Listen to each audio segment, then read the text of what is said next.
पढ़ाई सही कर रहे हो ना?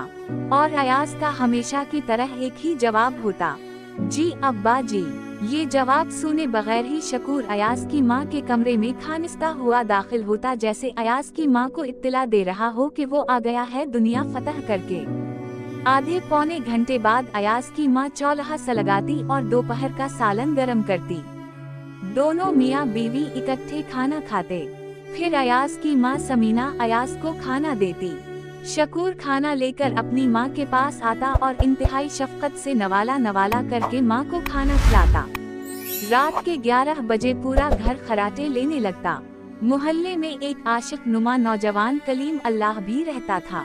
मशहूर था कि वो किसी के इश्क में मुब्तला था, जो उसके साथ लाहौर की किसी यूनिवर्सिटी में पढ़ती थी। वो बड़े अमीर खानदान से ताल्लुक रखती थी। जब यूनिवर्सिटी खत्म हुई और कलीम अल्लाह